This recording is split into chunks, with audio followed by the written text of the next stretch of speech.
జిల్లా నేలకొండపల్లిలో లోక్సభ ప్రతిపక్ష నేత రాహుల్ గాంధీ, ఎంపీ ప్రియాంక గాంధీ అరెస్ట్ను ఖండిస్తూ కాంగ్రెస్ నాయకులు ధర్నా కార్యక్రమం చేపట్టారు. కేంద్రంలో అధికారంలో ఉన్న మోదీ ప్రభుత్వ విద్యార్థుల భవిష్యత్తులో ఆటలాడుకుంటుందని నేతలు అన్నారు. బీజేపీ ప్రభుత్వం వస్తే మంచి రోజులు వస్తాయని చెప్తుందని, వారికి తప్ప దేశ ప్రజలకు మంచి జరగలేదని వారు ఆరోపించారు.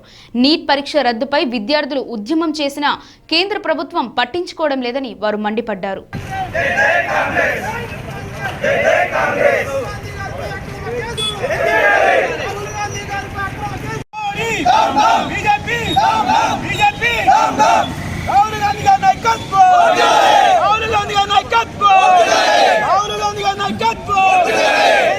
కేంద్ర విద్యాశాఖ మంత్రి వెంటనే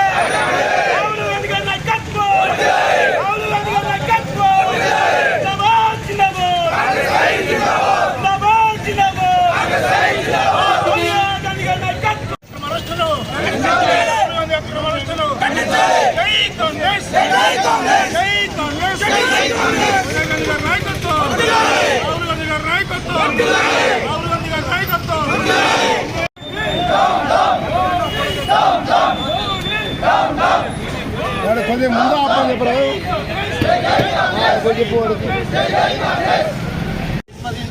పరిపాలన కొనసాగిస్తూ రాష్ట్రాలను మంచిగా పెడుతూ రాష్ట్ర ప్రభుత్వాలను కూలగొడుతూ అదేవిధంగా పార్టీలు చేసుకుంటూ రాహుల్ గాంధీ గారి నాయకత్వం, రాహుల్ గాంధీ గారి నాయకత్వం, రాహుల్ గాంధీ గారి నాయకత్వం, పొంగులేసిన నాయకత్వం.